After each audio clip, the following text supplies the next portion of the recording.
हम हिंदू लोग अपने आप को कमज़ोर हमेशा शो करते हैं भारत में। मैं कहता हूँ हिंदू से मजबूत कोई नहीं।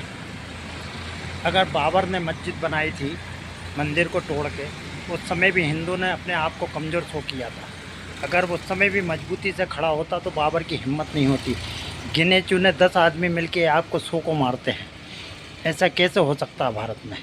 भारत का हिंदू इतना मजबूत है, अगर वो ठान ले तो इस देश में उसका कोई भी हिंदू का कोई भी बाल बांका नहीं कर सकता। किसी नेता के कहने पे या किसी आम आदमी के कहने से हिंदू नहीं कहलाते। हिंदू हिंदू है। आखिर हिंदू वो मर्द है जो चाहे अगर तो साला अकेला ही आदमी 1 लाख को भी स्थिति करके रख सकता है। एक हिंदू में वो ताकत होती है कि वो अगर चाहे तो सिस्टम को बदलने की ताकत रखता है। लेकिन मुसलमान बनाया हुआ धर्म है, जो धर्म बनाया हुआ रहता वो क्या ताकतवर होगा?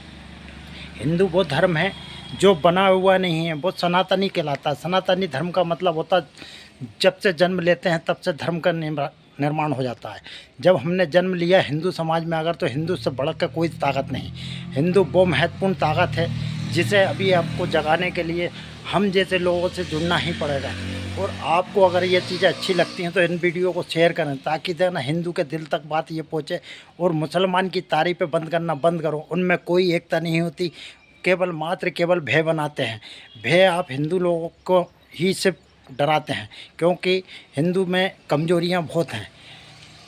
हिंदू दया को ही धर्म कहता है, दया जबकि धर्म नहीं है।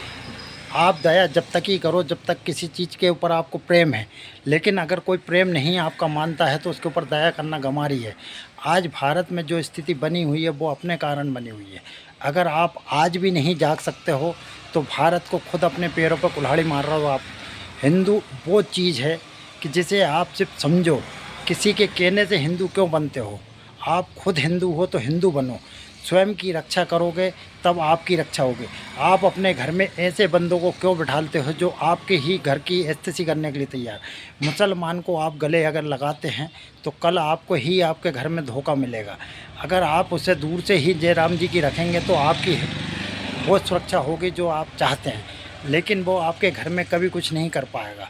लेकिन आप अगर उसे घर में बुलाते हैं, बिठालते हैं, फिर आप कहते हैं कि वो गलत है, तो ये अपनी गलती है। आप स्वयं खुद गलत हो, दूसरे को गलत मत कहो। पहले आप मजबूत बने। हिंदू वो ताकत है जो किसी को भी तोड़ सकती है, लेकिन अपने को तोड़ना नहीं, अपने को प्रेम से और वो ताकत दिखानी है जो लोगों को भय बनाए। मेन चीज़ है अपने अंदर एकता की बात। सबसे पहले हिंदू को एकता बनानी चाहिए। एकता मतलब कि अपनी जितनी भी समाज हैं सातों समाज को एक साथ खड़े होना चाहिए, ताकि दूसरी समाजें सब इनसे डरने लगे। आज ईसाई लोगों को हिंदू को पैसा दे के बनाते हैं। हिंदू ईसाई बनने को तैयार, क्योंकि उसको लाचार बना रहे हो आप। ऐसे ही मुसलमान भी आपकी बहन बेटियों को अगर देना लेके भग रहे हैं तो उसका कारण खुद हिंदू है। हिंदू अपने आप को जगाना ही नहीं चाहता, वो बन के सो रहा है। मैं कहता हूँ हिंदू बन के मत सो। अब समय ऐसा आया है कि आप लोगों के कहने पे भड़क जाते हैं या कुछ भी गलत काम करते हैं। ऐसा मत करो। आप अपने घर को मजबूत करो, किसी को अपने घर में मत घुसने दो। भारत भी अपना एक घर है जिसमें आप लोगों को अगर बिठालते हैं तो फिर वो कल को आपको हानिकारक होंगे। जब आपने पाकिस्तान को अलग कर दिया तो इन मुसलमानों को क्यों झेल रहे हो? आप अगर इन्हें झेलोगे तो कल हानिकारक होंगे। और मैं तो कहता हूँ सरकार ऐसे कुछ नियम बनाए, दमदार सरकार बने हैं। मुझे मोदी से उम्मीद थी, लेकिन मोदी भी धोखा दे चुके हैं। इनकी भी बस की नहीं, इनसे वोट से प्यार है। राजनीति में वोट नहीं चाहिए भाई, वोट से ज़्यादा देश है। देश को काम करो। आप अगर चाहें तो सब कुछ हो सकता था, क्योंकि राजनीति आपके हाथ में थी। आप एक देश एक कानून बना सकते थे, जिससे क्या है भारत में ये सब समस्याएं ख़त्म हो सकती थी। लेकिन यहाँ का नागरिक जागरूक ही नहीं होना चाहता।